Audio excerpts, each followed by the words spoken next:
What is going on, everybody? This is Dr. Chris Featherstone here for yet another episode of the Legion of Raw. I'm here with the man himself, former WCW World Heavyweight Champion, former WWE head writer, former TNA head writer. He is Vince, off the screen, off the charts, Russo.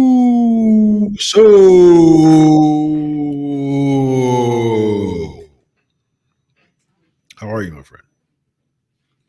Very nice, man. Very nice. What's up, Doctor? Statuesque, ladies and gentlemen.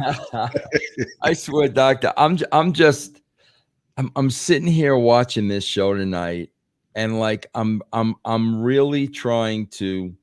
I really do try to deep dive. I really do try to understand. I kind of try to think like the people watching it. Mm-hmm. And the only conclusion, bro, I can possibly come to is fans of the WWE, fans of Raw, fans of SmackDown, fans of wrestling in general.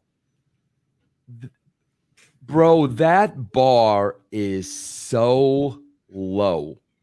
Like, literally, the bar is about half an inch from the ground. The bar has been so lowered, bro, considering the things that these people are getting excited over. It's unbelievable. The things they're getting excited over, it's unbelievable to me, bro. I got to tell you something, Chris. I'm not going to mention any names because I don't want to get anybody in trouble. I had a conversation with somebody that works with Triple H this weekend. Mm-hmm. And I asked about the creative.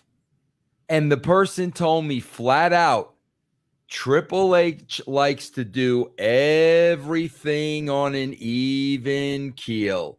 There's no ups. There's no downs. Everything is on an even keel. This is somebody currently employed by them that works with Triple H. Chris, again, how many games does Ohio State play? Usually 12 to 14. Okay, 14. Mm-hmm. Bro, that's Ohio State going 7-7 every year. How do you get excited about an even keel? Can somebody explain that? How do you get excited about no highs, no lows, just an even keel? Yeah, I think that's it's interesting, man, because I mean, I will admit I think that this was a better Raw than many throughout the year. Probably just because of the rush of SummerSlam. There were some highs, but there was significant lows to me as far as just this is concerned. I just wish, here's my thing, Vince, man.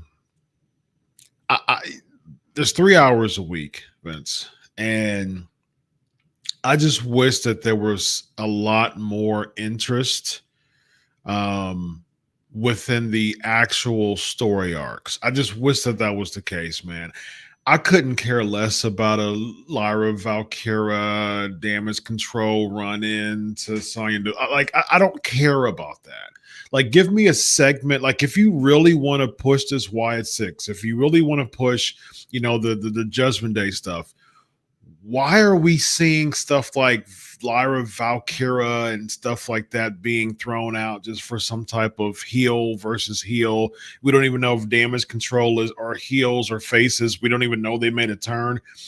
You have to book as if someone is watching the show for the first time that has no clue of what's going on. Don't make it harder for a viewer to figure out what the heck is going on here. I just wish that they would spend a lot more time building these story arcs leading to a match, because even when we started with the opener, it's like, hey, oh, by the way, Randy Orton's coming out. Let's just do a match at Berlin. No story. No, okay. The story is King of the Ring finals. I didn't kick out. Oh yeah, sure. Match for the world title at Berlin. I don't understand how when you say even keel, come on, give me highs, give me peaks, give me valleys, give me suspense, give me intrigue, give me stories, give me sports entertainment, give me episodic television. I'm looking at the lineup today. Chris, Match. Well, Chris, let me point out that the Gunther Orton opening and Sheamus and Kaiser, bro, this was the first 40 minutes of the show. Yes. The first 40. So you mean to tell I don't know who's sitting through those first 40 minutes. I'm gone. Like I'm gone. When Sheamus and Kaiser hits the 10-minute mark, I'm definitely gone. I swear, bro, you know what it's like with me? It's like, bro, because I pretty much watch every Giant game, and the worst freaking games, bro, the worst games are when the Giants don't hit. Mm-hmm. So it's 3 and out. That's what I feel like this show is. Yeah, it's 3 and out. And then there's just so many freaking things, bro. Like, people are going nuts. They were going nuts for Bronson Reed and Seth Rollins. Bro, Seth, they're so bad at booking. Seth doesn't have an opponent, bro. So they have to make an opponent for Seth. So what do? Bronson Reed hits him with the Typhoon 15 times. And, bro, what's the outcome going to be? Seth Rollins over Bronson Reed. And what is there to get excited about? I mean, bro, I respect Raj Giri more than anybody. I really love Raj. Raj is a great dude. Raj was on social media. Oh, bro, that's how you make somebody. Rollins doesn't have an opponent, bro. And Rollins is going over in the program. And that's what I hope doesn't happen, because I actually wish that this would have happened. I don't oppose the Reed segment. I just wish that this would have happened before SummerSlam. And Seth Rollins can afford to lose a match. Seth Rollins can afford to put someone over. If you want to start some type of rush or some type of push with Bronson Reed, I think that's the way to do it. I think that's the way to show his dominance, instead of just having all these 50-50 matches against Sheamus and whoever else they put him in a match. They're going to have to somehow show that he's dominant. And if he's like, okay, well, I'm on a tear, I think you set him up for a big stage. I think if you really want to make him a credible heel, yeah, have him beat up Seth Rollins. Have him go against Seth Rollins at SummerSlam. Don't let it be a 50-50 match. Have Bronson Reed plow through Seth Rollins, because even in the match with the Punk and Drew, Seth Rollins didn't have a significant spot enough, to really be in the match. I think if you want to build up Bronson Reed, this is how you do it. But at the same time, I'm with you, though. I'm with you as far as we're trying to curtail a little bit Seth Rollins from the Punk and Drew stuff. You want to sprinkle them in now to eventually save the payoff for later. This is what you do. This is the 2024 version of Cody Rhodes. You're plugging Shinsuke with Cody. You're plugging, Dominic Mysterio with Cody. That's what happened at late 2023. Yep. Now late 2024. You're just throwing people to Seth just to kind of throw him over on the side a little bit. How does this help Bronson Reed? It doesn't, bro. And that's what this is what I mean about lowering the bar. You're getting excited over what? Yeah. Me and Chris on this very show. My God, bro, I don't even know how long ago it was. What did we say on this very show? Bro, the Judgment Day doesn't mean crap. It should be Priest and Rhea Ripley. Here's the problem, Chris. By the time they finally get to, Judgment Day doesn't mean crap. Priest and Rhea Ripley are together now. By the time they get to that, I don't care anymore. If you would have gotten to this like 2 months ago, maybe I would have cared. Now I don't care anymore, bro. Because why? You stretch this out. How long are we gonna stretch? Punk and Seth and Mac. How long? That's even keel. That's what I'm talking about. Roman Reigns comes back at freaking SummerSlam. Bro, are you going to sit there and actually try to have an argument with me that Solo Sequoia was over?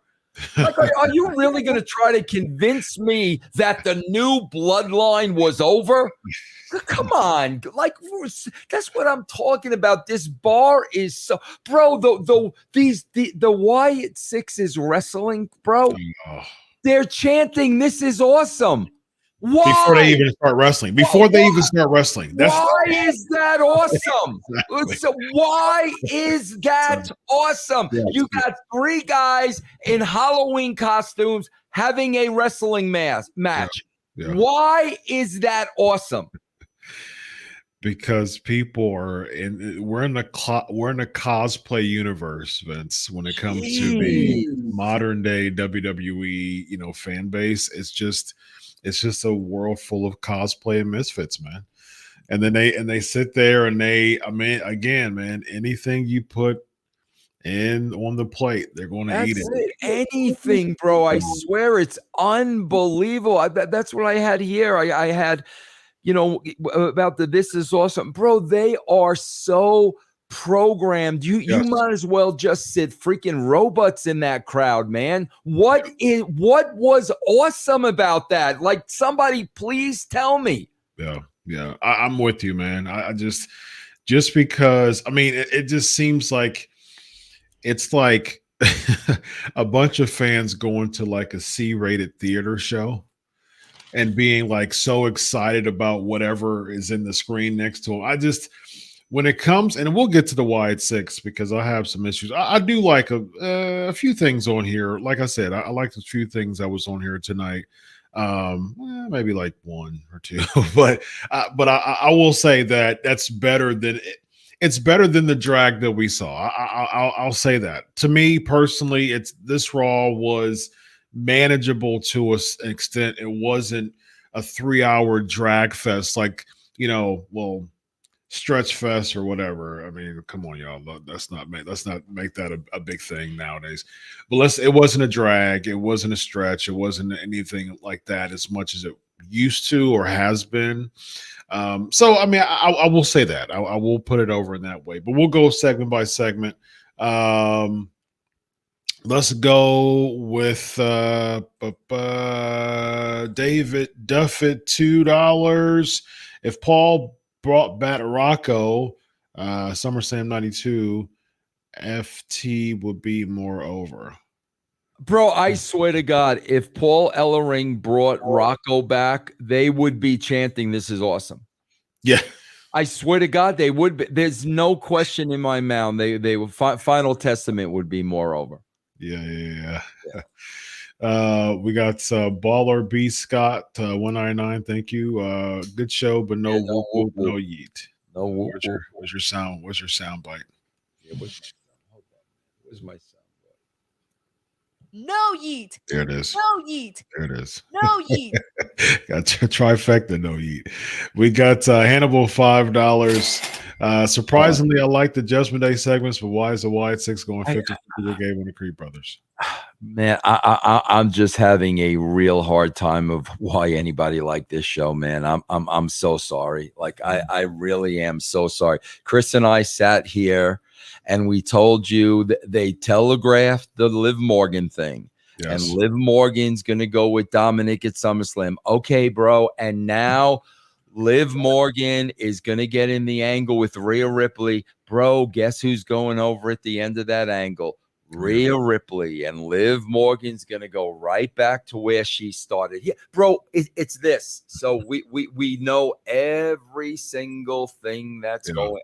I don't know. I honestly don't know what you people liked about this show. I don't.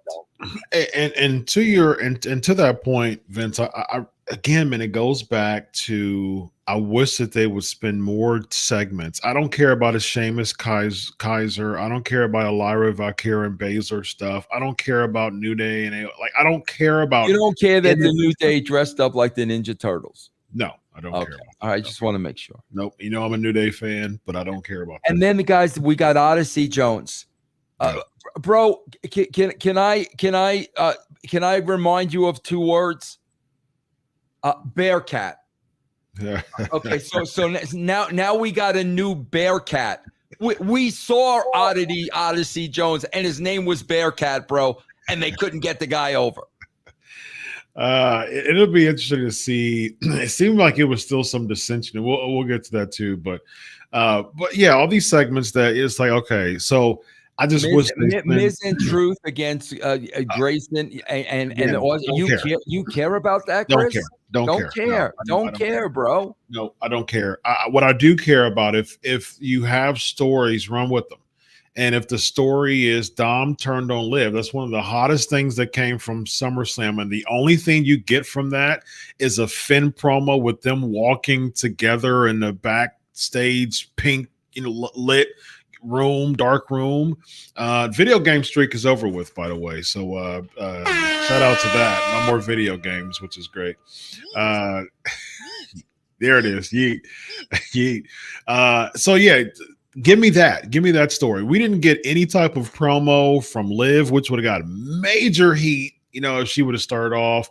You could have had Rhea come into the arena. You could have had the backstage of her, coming out of the car or whatever at the very end. You could have had those moments to build up the suspense of, man, when Rhea and Liv come together, it's going to be crazy. But you blend in Dom and Liv with the Judgment Day teaming up or gang attacking Damian Priest. You don't separate Dominic and Liv for a whole thing by itself. But instead of giving me that segment with Liv cutting a promo with Dom, you give me A-Town Down Under against the Awesome Truth. Like again, man, I don't get these segments. I'm guessing Damian Priest is now a babyface because he told us he grew up in the streets, so that makes him a babyface. I still, it may take me a week or two to figure out why Damage Control are babyfaces. I don't get that. That may take a little bit more time, guys. I can't answer that right now. I may have an answer for you next week. Why they're baby faces now? Yeah, indeed. All right, let's see. We have Zubair, $5. This Raw is overrated. Smart saying it are delusional. At least Gunther next opponent is Orton. Also disappointed he didn't review SummerSlam with SK. Bro, did you hear what happened with that? I don't know. Nope. Bro, this guy calls me 2 weeks ago. Vince, can you do the SummerSlam post show? Mm-hmm. When is it, bro? Because I knew I had Rocky Mountain Pro on Friday and Saturday. Mm-hmm. When is it, bro? It's Sunday.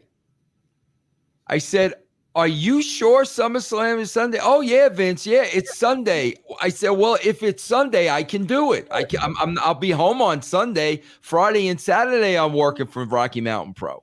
So, bro, I'm promoting this thing. And then I got a brand member tell me on Friday night, Vince, SummerSlam is Saturday. Oh, so they meant Sunday Indian time? Yeah. So I'm like, brother, I asked you 97 times and you said Sunday. Oh, well, it is on Sunday over here in India. I'm like, bro, I'm not in freaking India, bro. I'm in Colorado. So I had to tell them the day before, Chris, I couldn't do it. And I hate doing that, bro. Yeah, Because it looks like I messed up. Yeah.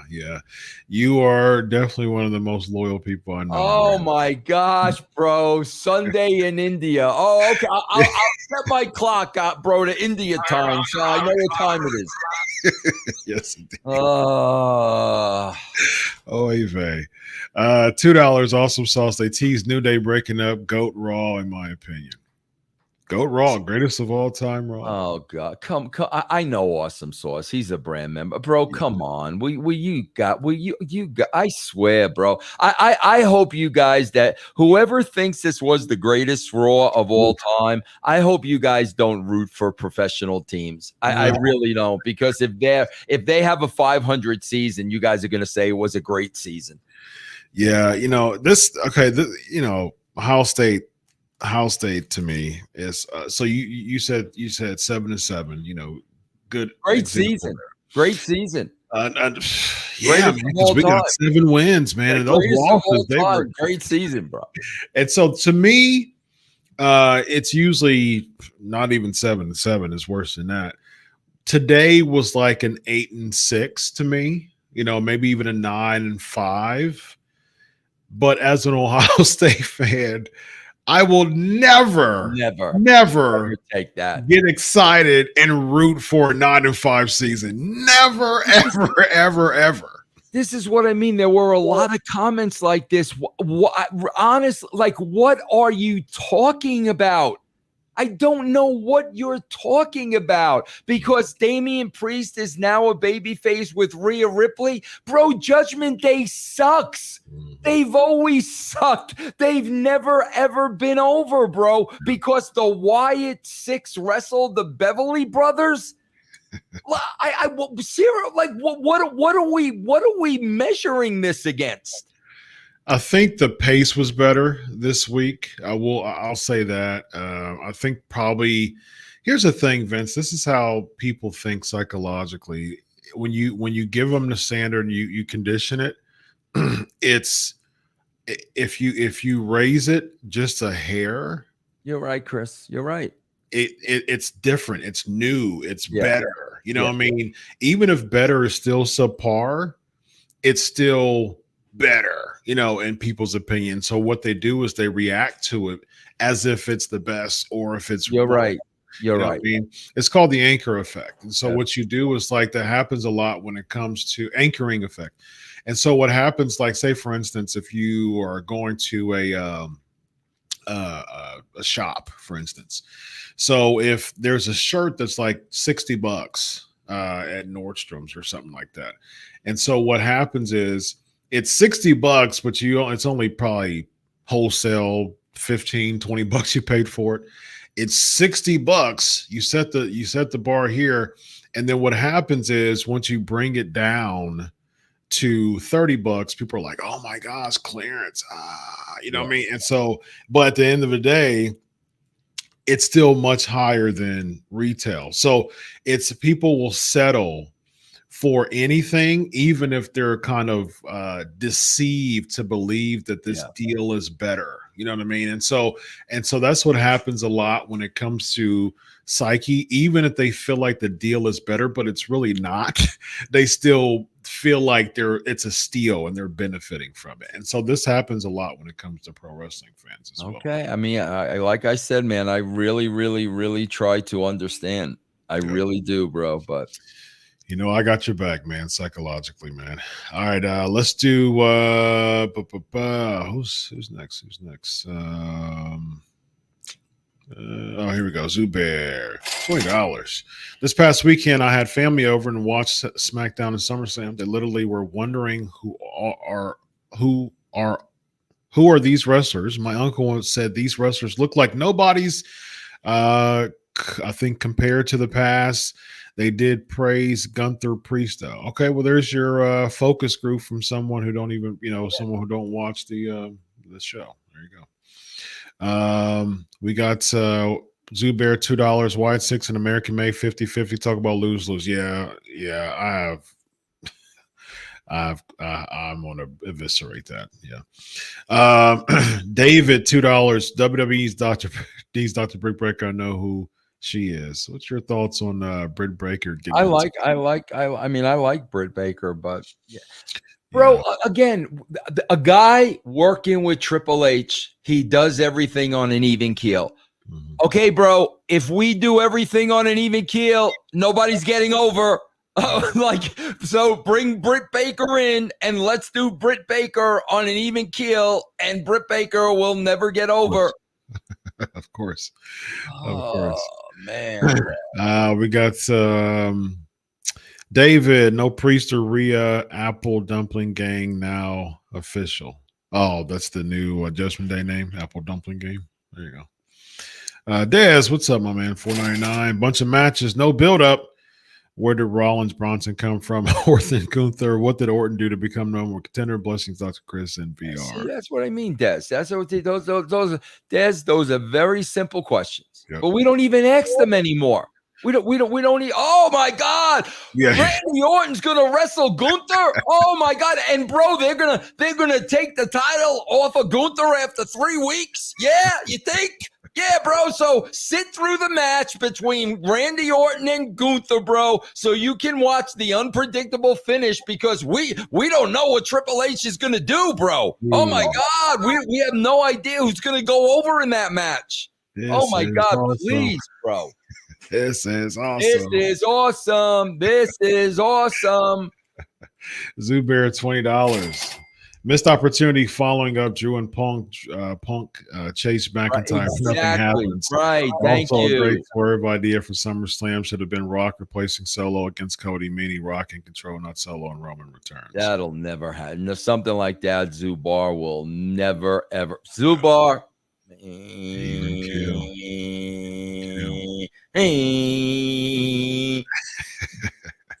Top dog, $4.99. Better Twisted Sister song, I Want to Rock, or we're not going to take it. I Want to Rock. We're not going to take it. No. Oh yeah, no, they are take WWE fans are. You are going to take You are going to take it. Yeah, you are going to take it.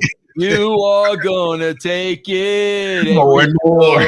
Boom, boom, boom. You are gonna take it. Yeah. Yeah, you are gonna take it. You are gonna take it. More and more. They're like hypnotized. They are like freaking hypnotized, bro. Yeah, man. Let's go. Match Mania, $5. I really like Damian Priest and everything they did with that tonight. Damian came across so great to me. I'm constantly critical of this show. Listen, Match Mania. Here's my point, and Chris knows this. Chris, I have sung the praises of Damian Priest from day one. Yeah, we both have. I not? Yep. How much better would that story have been if the other people in the Judgment Day were actually credible? Not that Damian Priest has to beat up a Finn Balor, a Dominic Mysterio, and an R.D. McDonough when the reality of the situation is, bro, he could take all three of those guys at the same time. And he basically did. Yeah. So, do you understand what I'm saying? Yeah. If it was formidable people, then they get Damian Priest over. Not with guys who Priest should kill. Yeah, 100% agree. Yeah, I think Priest, I haven't been a fan of the Judgment Day since it started. And I think that when Edge left, it was like, okay, no leaders and things like that, which was weird. And it just was DOA for me. And at least when Priest was there, it's like, think of the Judgment Day being a gang, right? And they don't have necessarily a gang leader, but if I got my crew and I'm going against like a Damian Priest led Judgment Day, I'm like, okay, maybe we need to prepare a little bit.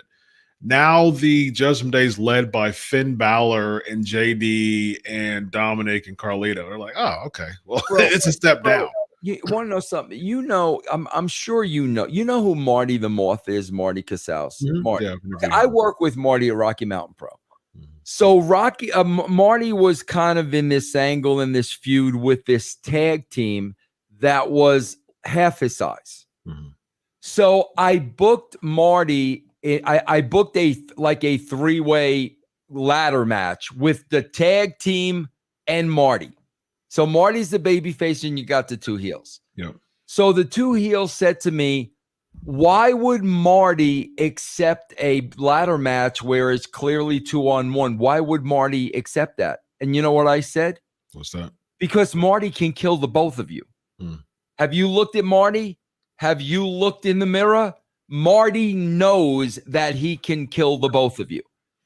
None of these guys stand up to Damian Priest. Yeah. None of them. So you did a great injustice in turning him babyface, because he should kill these guys. Yep. He should. It's not a fair fight. He's head and tails better above all of these guys. So you've done a great injustice in trying to build him as a babyface. The same thing with Rhea Ripley. Mm-hmm. Rhea Ripley should eat Liv Morgan for lunch. Mm-hmm. For lunch, bro. So you're not doing a good job building them as baby faces when they should kill the competition you're putting ahead of them, bro. Yeah. Yeah.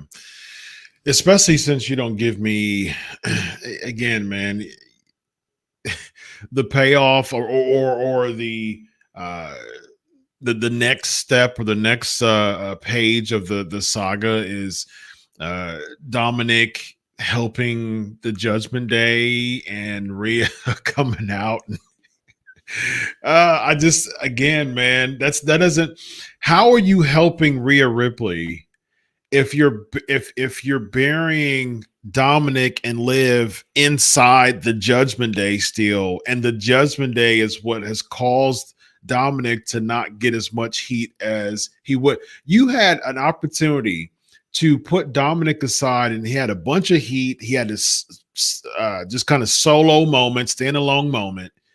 And then the Monday after, you just kind of blend him in with the Judgment Day that's not over at all. It just again, man, it blows my mind of why they didn't segment and separate Dom and Liv. Because you needed to have Sheamus and Kaiser for freaking 20 minutes. Of course, yeah. That was more important than anything Dominic and Liv had to say. Exactly. Yep. Let's see here. We got Dez 199. I missed the days of unpredictability there were days of unpredictability long before Vince Russo wrote. I mean, Chris, when we watched the Mega Powers explode. Oh yeah. Did you know Savage was definitely going under? Did you know that, Chris? I remember, man. I remember it was there was a tease. I never forget it was that tag team match between them and the Twin Towers, man. And Hogan helps Liz to the back when she gets hit, and all of a sudden, man, Vince Savage snaps, and that was like. And Savage had an amazing babyface run in WrestleMania 4. You know what I mean? Once the tournament becomes the top babyface, but Hogan was still looming over there. And Hogan, kind of wanted to share a spot. He was even at ringside when Savage won the title from DiBiase, celebrated him. And so even as a kid, I was looking at that like, man, Hogan wants to really steal this spotlight. And it all made sense at the end. It's like a good story is like, man, I never saw it coming, but it makes so much sense at the end. You know what I mean? And that's the type of saga that we need to see. I mean, like you got Zbyszko and San Martino, the protege gimmick, you know what I mean? As far as the turn there, the Rockers, Shawn Michaels turn on Marty Jannetty. It was like, whoa, what's going on? Those unpredictable. I mean, Andre turned on Hogan. It's like, Andre and Hogan were super cool buddies, and all of a sudden, he gets jealous. Heenan just kind of puts stuff in his ear as far as like, man, you get this type of celebration, but Hogan gets this type of celebration. And just like Hogan's surprised, not like this, rips the chain from Hogan, stuff like that, man. Will we ever see that again, Vince? That type of suspense. No, not if we're doing this. Right. No, bro, you're doing this, and people are saying this show was the GOAT, and you're doing this. Right. Of course you're not, bro. It's like if you work for somebody, and every day you go to work and you do a mediocre job. And your boss tells you how great you are, okay? The boss being the fans, bro, okay? Then guess what? You're going to go to work every day and do a mediocre job. Guess what, bro? You're never going to do a better job. You're going to do a mediocre job. So keep saying it's great. Keep saying this was a great Raw. Keep saying this was a GOAT. And they will keep doing mediocrity, bro. That's right. Because if you say this Raw is the GOAT, why aim for better? Like, why book a better Raw if they believe this is the standard that y'all have created? This is the greatest of all time. This was the GOAT. This was the one. Yeah. We have Zubair, $5, which I said last week, but they did stuff to book for this week, but not SummerSlam because lazy rather create new stories and claim it's long-term booking. Yeah. I mean, they're again, like we talked about last week, man. They book for they're booking for 2 shows. They're booking for Raw. They're booking for the PLE. I don't understand how that works, man. Help us understand, like, as far as like, because you used to. I mean, just like every other time and event, throughout years, those episodic television shows were built toward the pay-per-view, right? Chris, I still do it. Still do it. That's the way it's supposed to be done. I am still doing it. Yeah. Why do you think the WWE books beyond the pay-per-view and have all these matches? Because none of this stuff matters to them. It doesn't matter to them, bro. It doesn't matter. Keep giving them your money, bro. Keep going to these shows. It doesn't freaking matter, bro. Yeah, and I think, a lot of the fan base, man, they're willing to settle for anything. Yeah. Because at the end of the day, it's just like, what are we going to do to get ourselves over? I mean, case in point. And again, that's the reason why people love matches so much is become so match heavy because you have a bloodthirsty crowd. And the case in point is the same guy who you're chanting, whoa, right? You're wanting him to get splashed one more time by a heel and you're chanting one more time. I mean, that right there, psychologically, that goes to show this primal bloodthirsty crowd that we see every single week that just wants matches and spots. That alone shows it right there. If there's any segment that proves my point as far as what the crowd is now and their expectation, they want a bloodthirsty segment. They want bloodthirsty moments. They want high leaps from Superman proportion bounds and going up to the rafters and going up to the top of the roof. It's just that this bloodthirsty crowd that we're dealing with now, man. Chris, we just shot 5 shows in one day. Chris, in 5 shows, not one wrestler jumped from the top rope to the outside of the ring. Mm-hmm. Not once in 5 freaking shows. Yeah. We have Zubair, $2. Okay. Wait. Before that, we have Match Mania, $5. Damian Priest having his friends turn their backs on him is something people can relate to. Priest came across very natural and cool tonight. What do you think, Vince? Bro, move on. I'm not gonna. Match Mania must have freaking cotton in his ears to not hear what I'm freaking saying. So I'm not gonna freaking repeat myself, bro. I'm not gonna repeat myself. When the bad guys are 2 midgets and a 22-year-old green kid. Okay, bro, you're not doing the babyface justice. If you don't understand that, bro, I can't help you. We got Zubair, $2. Well, we need pay-per-views back on Sundays, please. There you go. We need pay-per-views back on Sundays. That'll never happen. Match Mania, $5. Priest becoming a babyface makes complete sense. Why doesn't doesn't make any sense? What doesn't make any sense is Damage Control being babyfaces. Why make it make sense?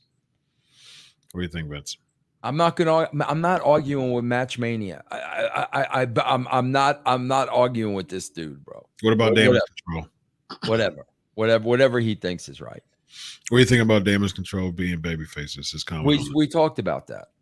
We already talked about that, bro. Like they're magically baby faces now, and we don't even know why. All right.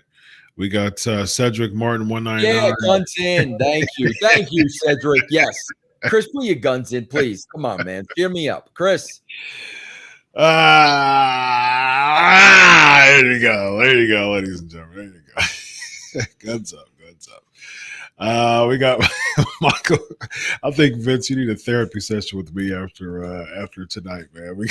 We got Michael Gavin Ali show, $5. Hey, Vince and Chris, I really enjoyed SummerSlam over the weekend. The Raw to SummerSlam was a huge letdown. I could write the show tonight.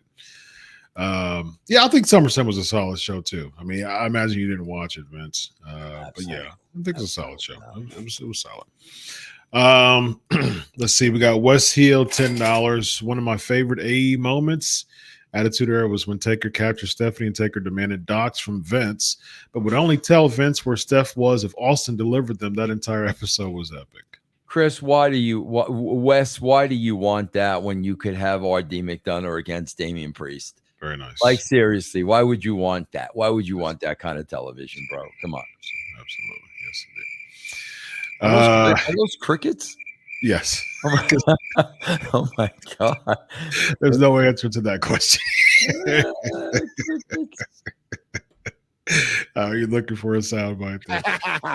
There you go. Very nice. Go ahead, Chris. Go ahead, Doctor. We got Michael Solano, 199. SummerSlam at 2 hours and 5 minutes. I saw that. Somebody broke it down, and there literally was 2 hours and 5 minutes of entrances and packages and all that stuff. Wow. Yeah, they broke it down. I saw the time codes and everything. Well, which is why they had 7 matches, because half of it, unbelievable. And they buy, and you all buy it, bro. I swear to God, I thought Wyatt 6, bro. I didn't think they were going to make it to the ring till tomorrow morning. Like seriously, bro. They were moving so slow to the ring, and I'm like, bro, you guys keep moving at this pace, the show's going to be freaking over. You know why they were moving so slow, right? And they were just so like robotic, because it's like the old school way of when Rowan would bring the chair, like when Bray would walk and he would push the chair right behind him the whole time. That's what they did with Uncle Howdy too, and he just said, I must have missed that, bro. I must have missed that. Wow. So you only paid for that's like I used to love Grippos, potato chips. Oh, good old Grippos. Aren't they from your neck of the woods? Yeah, that's right, man. Yeah. Yep. So man, I used to love me some Grippos. But the crazy thing about Grippos, you would pay for the Grippos. You would open up the bag of Grippos, and like half of it was air. And so you would be so disappointed at a daggone bag of Grippos, because the bag would be this much and the Grippos would be that much. You're like, oh, come on, man. This, ladies and gentlemen, is a daggone bag of Grippos is what we paid for. Yes, indeed. Mike in $5. Did you notice Michael Cole had to explain why Seth was so mad? Because Punk GTS'd him. L.I. was confused until Cole said that. I don't understand what he's saying. Do you understand? Can you explain this? So Punk put Seth in the go to sleep on at SummerSlam during the match. I don't even remember what Cole said today, actually. So I wasn't really following that much. Stephen McCorby asks $2. I'm with you, Vince. Either Triple H sucks or he gave up. No, even keel, bro. Safe. Well, I mean, with all these record breaking every day, every single pay-per-view, it's another record break. Oh, another record. Yeah, social media. Yeah, keep telling them how great they are.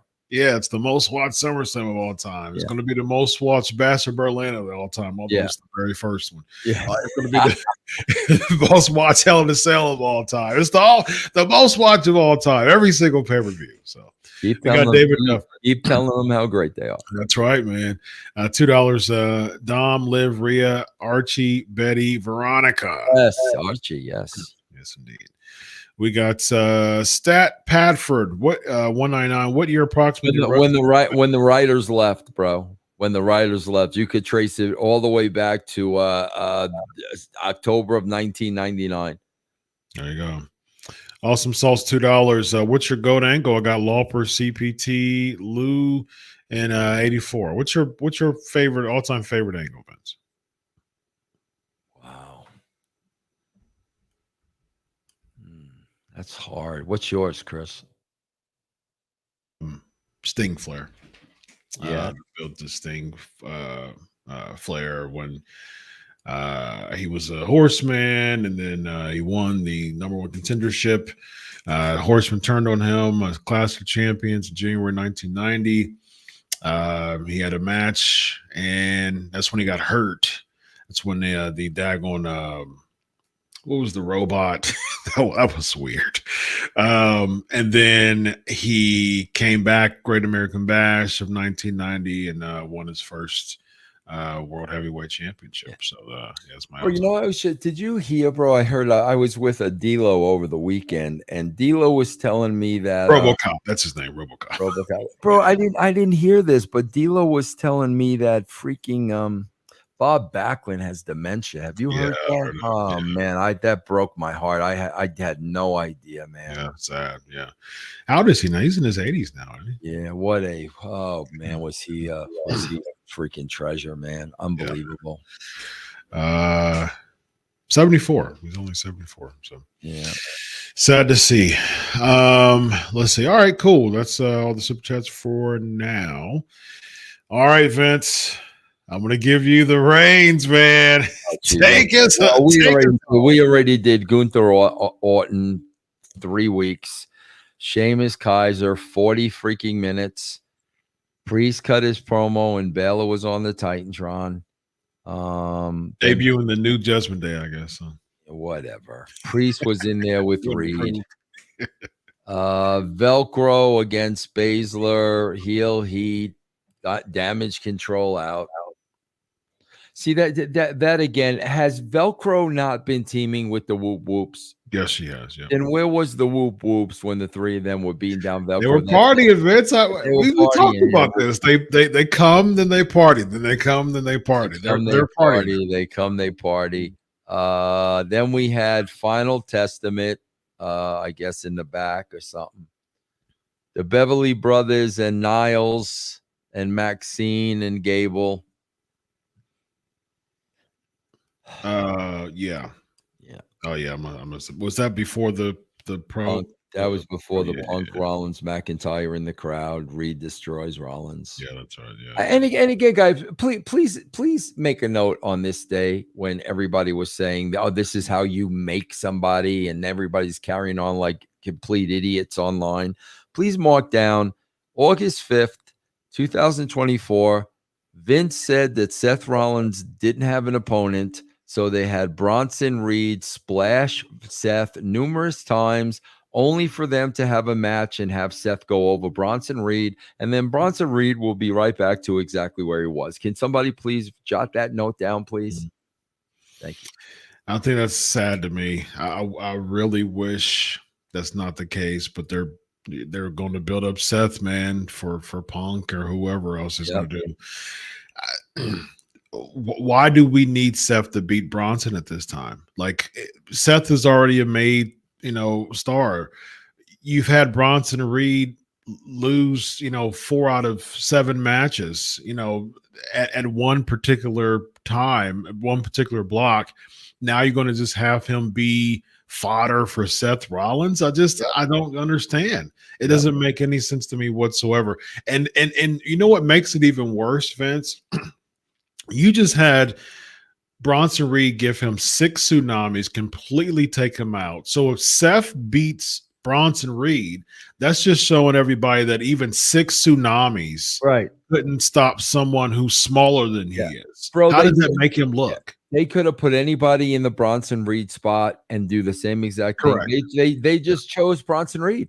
Last year was anybody could be in that spot. Anybody could be in that spot. It was the back angle with Shinsuke last year. Now it's Bronson Reed. You know, exactly. That's exactly, Chris. This is exactly that angle. And what happened with Naka after that? Nothing. Zero. Last year was the back. This year is the ribs, I guess. You know, since he got tsunami. So then we had the Punk, Rollins, and the McIntyre in the crowd, and I love what's his name said on here. Never followed up with McIntyre and Punk whatsoever, bro. Nothing. Why didn't we go back in the corridors of the building? Why aren't they fighting throughout the corridors of the building? That would have been great. That would have been really cool to see. We didn't get any of that though. But we did get. I escorted them out. And we got AOP against the Ninja Turtles. Yeah, and AOP losing. AOP losing, and then the Bearcat. We saw the Bearcat.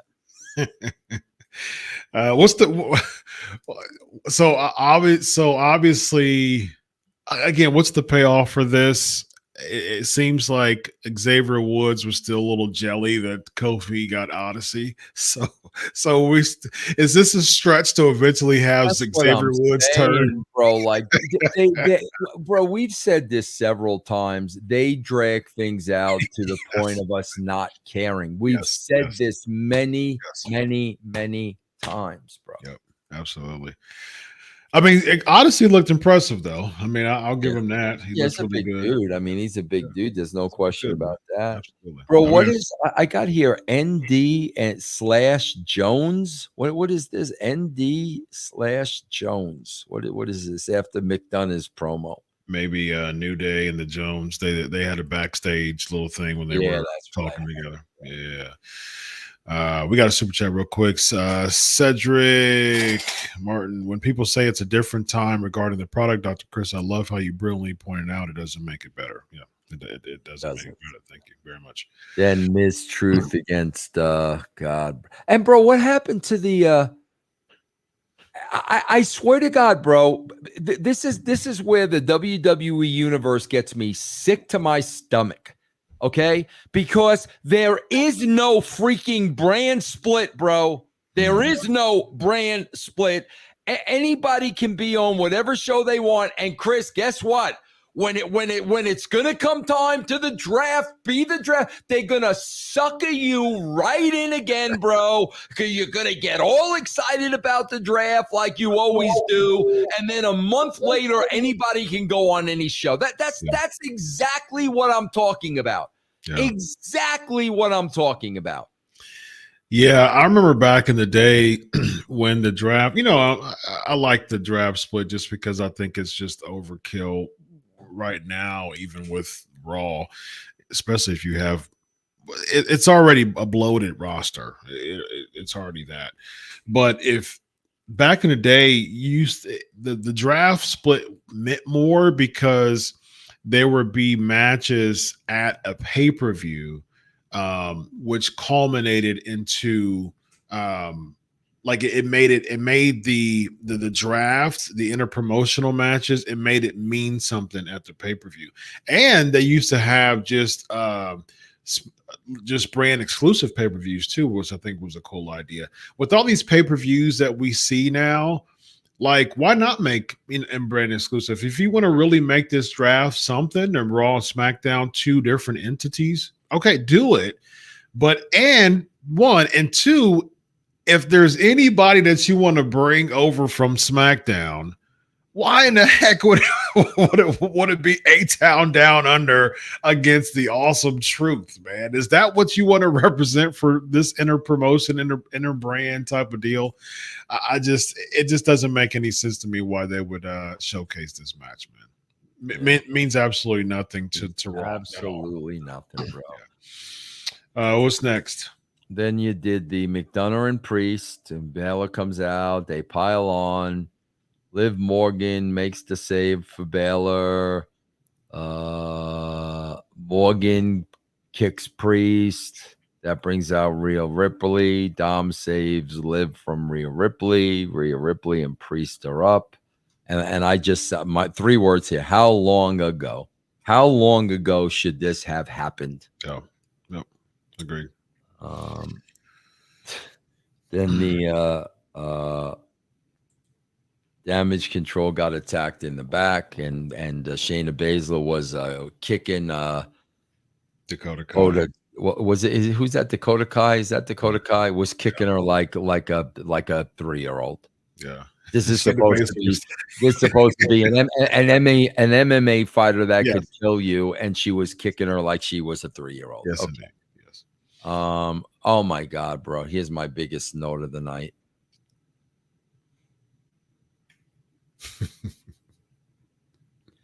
Bro, who wears flannel shirts in the freaking summer? Foley. So are you trying to tell me Sami Zayn thinks he's Mick Foley now? Oh, yeah. He's been thought he was Mick Foley, man. The guy is wearing a flannel shirt in the heat of the summer, bro. Yes, indeed. Yes, indeed, ladies and gentlemen. Oh, my God. Yeah. I will say this, though. I think you would enjoy this, Vince. I know that you're not a big fan of Sami Zayn, but I think you may enjoy this if he comes around your neck of the woods. I got to his comedy show. WWE let me in this past weekend when they were covering media. They gave me a ticket, and man, it was really good. It was his comedy show. So, hey, man, at least if this doesn't work out for him, did they supply you with a basket of Rotten Tomatoes? No, we've got free flannel shirts though, and I'm not interested in that. If you give me a bucket of rotten potatoes, no, man, give it a shot, man. Give it a shot. I can throw them at will. Then I would go. Give it a shot, man. Give it a shot. I know Sami Zayn as a pro wrestling character is not your cup of tea, but as a comedian, he's actually pretty good. Then maybe he's in the wrong business. Perhaps, but he did pretty good. I want to put him over for a show. LA Knight was there. DIY was there. Actually, it's interesting, man, because I've said this before, and I saw the characters in NXT really have a better chance to really show their characters. This comedy show that his Sami Zayn and friends, same thing, man. I mean, they're bridling a lot of the people as far as the characters. Like DIY is one of the blandest teams on the main roster. But at the at the Sami Zayn and Friends show, hilarious, absolutely hilarious. LA Knight, he had a segment that he was doing some improv. Man, he was hilarious, and so I just wish that they would. And you as a writer, by you doing your research and finding out, these nuances and these really cool parts about people, you going to this Sami Zayn and Friends concert would be event would be perfect, because you would see something like that in LA Night, like, man, yeah, let's run with that. Let's do that. And so, yeah, man, try it out. Perhaps you think different as far as at least his comedy is concerned. Rollin. Let's do Rollin real quick. $10. I distinguish greatest versus my favorite angle. Wouldn't the GOAT angle be the most lucrative angle, aka the angle that drew the highest ratings? Wouldn't the greatest angle be Austin versus Vince McMahon? Yeah, I mean, it'd be tough to argue. I mean, that was I think objectively, yes. I think objectively, sure. I don't know. I think that's I think you also have to factor in what brought that to the dance. Like what was the foundation? What was the ground that caused that foundation? And that foundation was Hogan and Andre. You know what I mean? So that was the foundational angle that really brought out more of an expansion of WWE to set up. So I would say that Vince and Austin was on the shoulders of Hogan and Andre. I would say that personally. That would be my personal opinion about that. What do we have next, Vince? I want to hear you talk about the Wyatt Six. You said you had some stuff to say. I want to hear what you have to say. Oh yeah. Before that was the Joe Gacy VHS tape with Huskus. Yeah, I mean, first of all, American Made. What a bland, generic name. Just absolutely just ridiculous with Gable and the Creed brothers. Horrible name. But I said this time and time and time again, week after week, Vince. If they do 50-50 in the first match, it is going to kill their mystique even more. It made no sense to me whatsoever why you would have a 50-50 match with their first. How can they have mystique and then have a 50-50 match against Chad Gable and the Creed brothers, who they just beat up just easily last week. But now the Chad Gable and the Creed brothers are like, I think we can take care of them. I think we got a shot. How does that help their presence? How does that help their presentation, their mystique, if they're going to have a 50-50 match versus American Made here? Because, Chris, they have no mystique. They're wearing Halloween costumes. Yeah. There's no mystique, guys. Chris and I set up the mystique months ago. Yes. That they need to have their own part of the show where you go to them and everything is shot on film. We talked about that months ago. Yes. And what did we say? They're going to be wrestlers on the card. Yep. Now they're wrestlers on the card. There is no mystique, bro. They wear scary masks to the ring. There is zero mystique. None. I was so disappointed at this, man. I just was. I'm like, you know what? I'll give it a shot if they squash them, because it makes them feel just absolutely above the talent, which they should. I mean, don't you think they should be above the talent when they just put a bullet in Chad Gable's head like a month and a half ago? All of a sudden he's going 50-50 with them after a bullet in their head. Think about what Chris is saying is absolutely true. Think about where this started and where it was tonight. And bro, you're only talking about 6 weeks. Yeah. You're not like talking about years. Right. I mean, within 6 weeks, Chad Gable took a bullet to the head. Everybody in the back was dead. Yeah. And now we're going 50-50 in a wrestling match. And you're going to sit there and tell me this was the GOAT show? The GOAT, exactly. This was the GOAT show, huh, bro? Really? This is awesome chance before they even. Oh, my God, bro. Please, man. Please. Pavlovian dogs, man. Pavlovian dogs.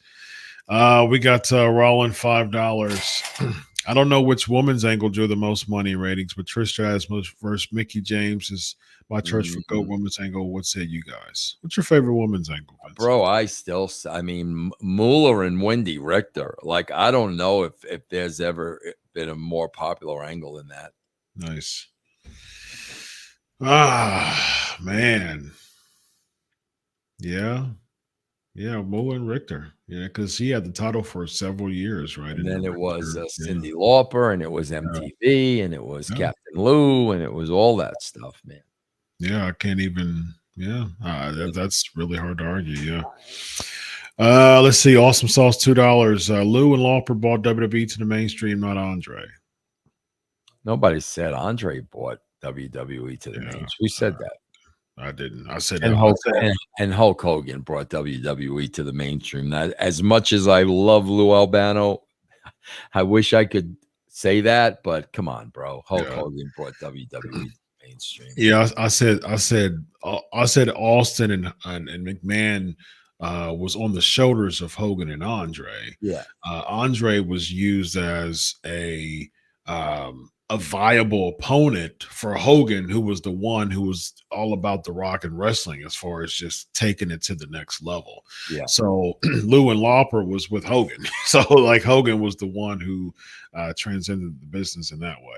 Andre was just there, you know, as a intimidating foe that he has to go past. So Ty Salters $5. Once you skip my super chat. 2, look at when WWE Stars was playing Dungeons and Dragons better than their wrestling characters at the time. Okay. Well, thank you for giving me $10 instead of $5. Let's do this. Maybe they don't care about critics. Case in point, movie critics hated Deadpool and Wolverine and made $800 million in 2 weeks so far. What do you think about that? They shouldn't care about critics. I don't care whether they care about critics or not. I'm telling you, the show sucks. I don't care if they care.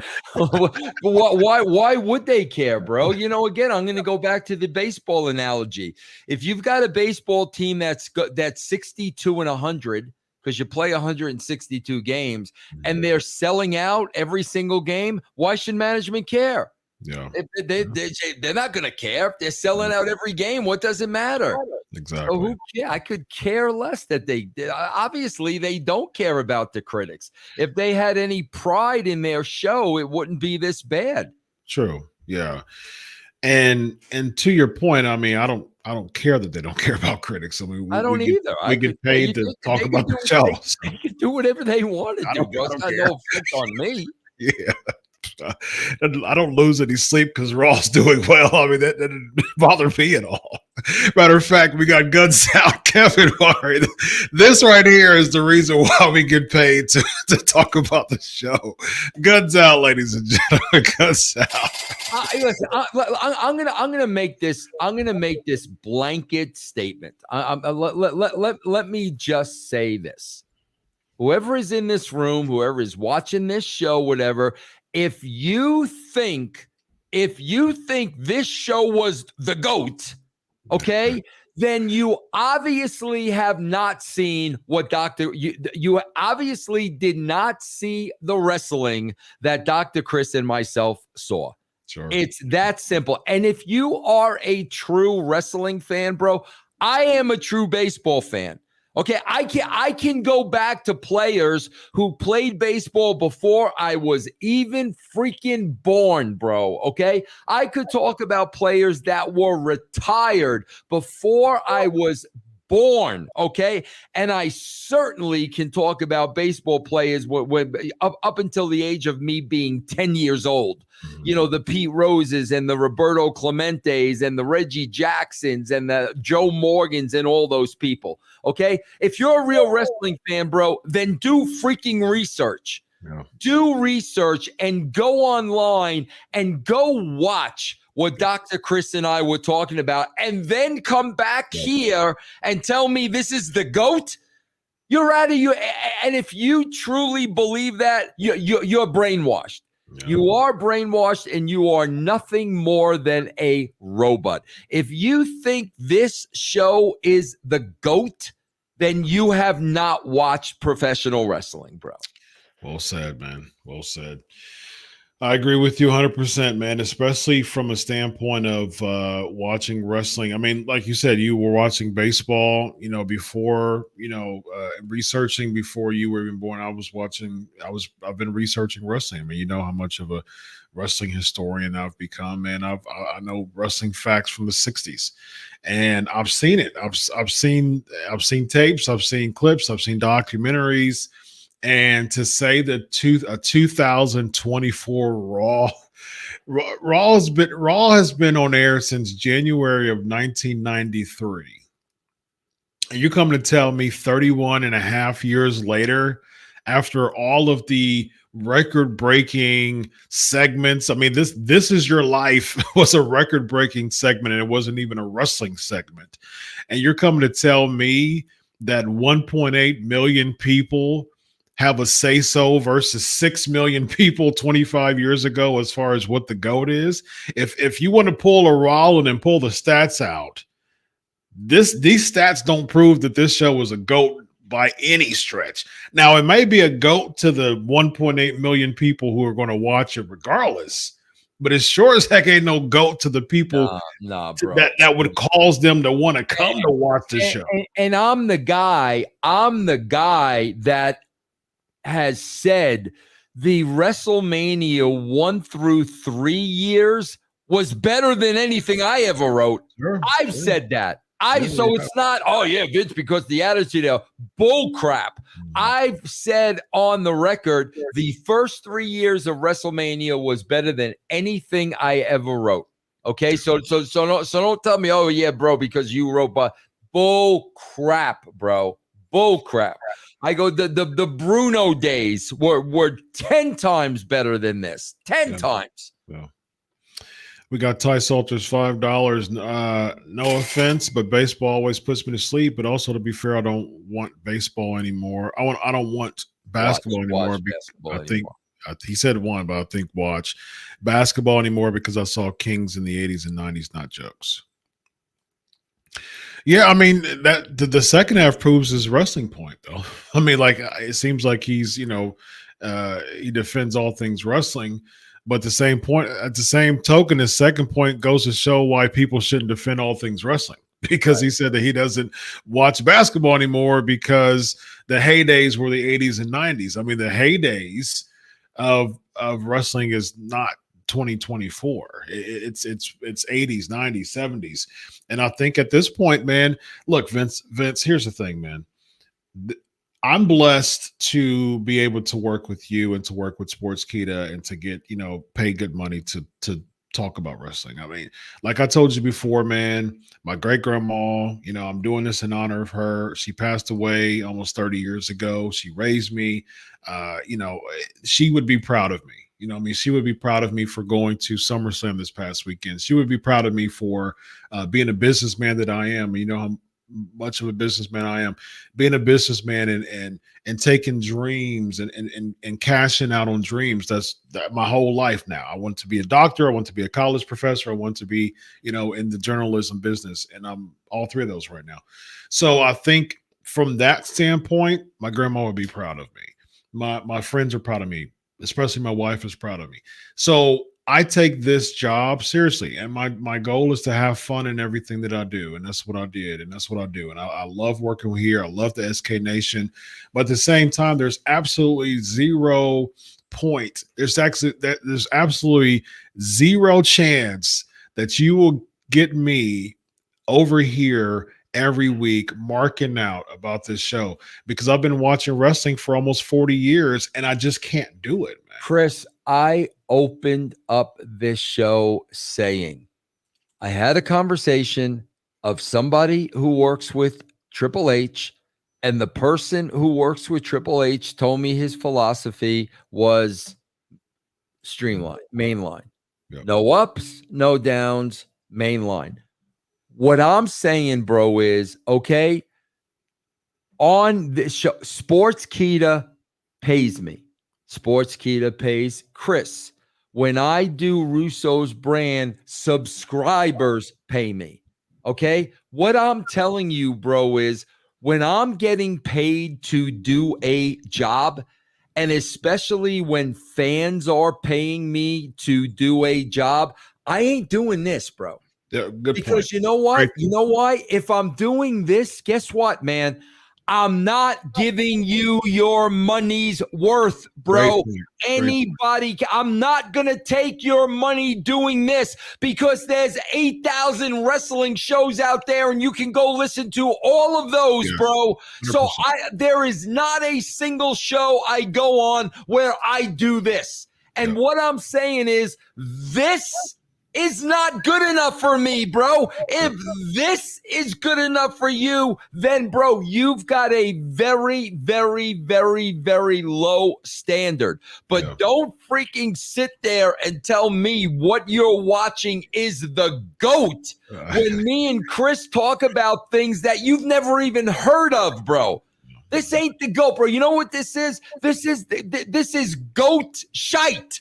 That's what this is. This is GOAT shite. That's what this show is, bro.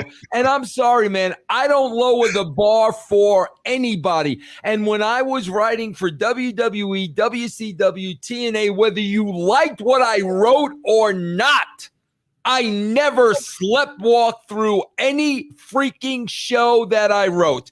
Chris said, You got the hottest thing on the show was the Liv Morgan and the Dominic thing and the Rhea Ripley. They don't even do an in-ring promo, but we're going to do an in-ring promo because Gunther and Randy Orton have a match in 3 weeks. Right. Come on, guys. Seriously, man. Yep. Stop settling for freaking mediocre. If you settle for mediocre, then you know what? You're never going to be great. Bingo. Vince Russo is cooking today, man. Cashing in on his paycheck, man. Cooking.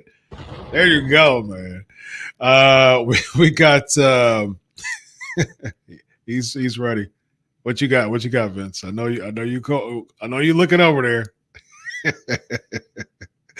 I know you looking over there, man. I give you your shine. I give you your shine. Yeet. There it is. There it is. Yeet. Yeet. Yeet. Yeet. I want everybody. I want to say one thing, Chris. Yep. Guys, I did, Chris. I did Rocky Mountain Pro this weekend. Mm-hmm. On Saturday night, we had to do 4 shows. Chris, I had to, in one day for 4 shows, I had to do 30 pre-tapes. Okay. I started at about 12. The show started at about 7. Between 12 and 7, I got all my 30 pre-tapes done. Chris, we're ready to go on the air. Where's the commentator? Bro, the commentator, what? We had no commentator, bro. Oh, yikes. We had no commentator. Oh. So, what does Vinny Rude do? After 30 pre-tapes, 63 years old, I'm freaking dead. I worked the night before till about midnight. What does Vinny Rude do? What's that? You going to booth? Guys, let me tell you about somebody who cares and somebody who's passionate and somebody who doesn't lower the bar. I am begging you, bro, to go over to my Patreon. Patreon.com/Russo TWC. And tomorrow night at 9:00 Eastern, I am going to do the watch along with the show I just wrote and produced and did commentary on. Wow. Okay. And you sit there and tell me if Vinny Rue is doing this, bro. You tell me if I'm doing this, bro. Okay. I take much too much pride in what I do, as does Chris Featherstone. And if Chris Featherstone and myself settled for mediocrity, neither one of us would be in the positions we're in right now. Neither one of us, bro. We would be working on an assembly line someplace. Yes, indeed. Absolutely. Let's see here. We got Cedric Martin 199. Will this show be remembered 20 years from now? Thank you, Cedric. Thank you. This show won't be remembered tomorrow, bro. 20 years. It's tomorrow. You're not going to remember this show. You know why? Because they'll have the same matches 2 weeks from now. So of course, nothing's going to stand out. Of course. Visual augment $2. Bring back the coach as a heel manager. You ever work with the coach, bro? I just did his show a week ago. We had a blast. Me and the coach, man, nice. A blast. Cool. Anthony Giuliano, $5. I want a collaborate with you and Vince about writing. Email me, man. Official Vince Russo @gmail.com, bro. Bingo. There you go. Dez 199. Bless your great grandma's soul. She raised you right. Thank you, Dez. Dez, man. I love like your energy. Dez is a good dude. Yeah, I like Dez a lot, man. Anthony, $2. Vince Russo is my favorite on here. Well, he said Vince Russi. So yeah. I take exception to Vince Russi being his favorite, bro, and not me, bro. Chris, I just get so hot with freaking people settling for mediocrity, because if everybody settles for mediocrity, Chris, we're going to live in a mediocre world. Bro, can you imagine when the great Jesus came down, bro, when the great Jesus was sent down to this earth? Can you imagine if Jesus said, you know what, Father God, send me down there and I'm going to be mediocre. Oh, man. Father God, I'm just going to be, listen, I ain't walking on water.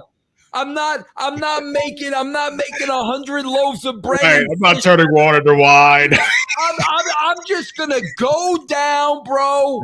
I'm gonna go along with everybody else, and I'm gonna be me. Can you imagine if that's what Jesus would have done, bro? Oh man, I couldn't have said it any better. Oh, I'm man. giving myself Perfect a headache over example. here. Chris, Perfect when I start giving myself a headache, it's time to go. Chris. Stop settling for mediocrity, people. Stop. Demand the best. Demand the best. Yes, indeed. Yeah, hold on. Jesus is at Cana. It's like 5,000. Ain't gonna. Some people are gonna starve, bro. I gotta let's just give them some stale bread. I gotta be honest with you. A lot of people ain't eating tonight, bro. I gotta be honest, you know. I mean, I could feed you, but I think I got enough for about 25 of you. You know, that's it, bro. Come on, man. That's all I got. That's all I got, man. Settle for mediocrity. We have Steve Soleil, 199. Today's era is depressing in comparison to my boy Steve. That's my boy Steve. Yeah. McDowell's, $5. Tuning in late, brothers. Did I see Randy Orton was all Raw, so I take it the draft is tossed back out. Oh no, bro. They're sticking to the draft, bro. Yeah, man. Yeah. And the next year when the draft comes along, bro. Yeah, okay. What a bunch of dopes. Hey, God servicing out a good man, $2. I hope it's an MX a new company. I mean, we help, Head Rider Rocky Mountain Pro, so be sure to check that out, man. Yeah, guys, check it out on YouTube. Yeah, guys, tomorrow I'll do my watch along. Go to my Patreon, patreon.com/Russo TWC. Very nice. We got Rollin, $10. What are your thoughts on Jonathan Coachman's overall contribution to professional wrestling? Were you as shocked as I was to see Jonathan Coachman go from pro wrestling to host ESPN Sports Center? I wasn't shocked. I think he was a good commentator. So, yeah. What do you think? I didn't watch the Coachman years, Rollin, because I was working for TNA. I didn't watch any of that. But like I said, I did a show like last week, bro. The guy's a freaking pro through and through. Like, so I absolutely would that not have shocked me that he went to ESPN. Absolutely not. Indeed. Yeah. All right, Vince, man. Vince, let him know about the brand, my man. I used to say, let him know about the brand, my man. Yeah. Guys, listen to my freaking You don't want to hear somebody phone it in, bro. Listen to my commentary tomorrow night. And if you've never been a member of Patreon, bro, you can get a free week of the brand. It'll cost you nothing, zero. Patreon.com/Russo TWC. Yes, indeed. Man, thank you all, SK. I mean, our numbers, people don't leave this show, man. I'm looking at the numbers right now, man. They're up. They're very, very high. So thank you so much. We got to do one. You know what I'm going to do one week? Here's what I'm going to do one week. I'm going to come on this show, and my performance throughout the entire show is going to. I'm going to perform this show like I'm Triple H writing Raw. That's how I'm gonna that's how I'm gonna that's gonna be my performance. And then you guys tell me the next week, do you want the Triple H Vince, or do you want the Vince that gives a crap? Okay, we're gonna experiment with that, bro. Because if you're a Triple H fan, you're like, I think that Sheamus versus Ludwig Kaiser was a great match. Great match, man. If I had to give it, I had to rate it on a scale of 4 to 5. So I give it like 4.5 stars, bro. Just wonderful. Just two guys just beating each other up. Just really good athletes. Just wonderful. Sheamus has been there for 15 years. He's done a wonderful job. And then that Dunn kid comes out that everybody cares about. Oh my God, Pete Dunn, bro. Oh my, everybody cares about. Absolutely, and the shillelagh, just the shillelagh is just amazing. Absolutely. Vince Russo, Dr. Chris. This is the Legion of Turn, do this. Turn, Chris, turn. Let's get out of here. Turn, guns in. Guns in. Turn.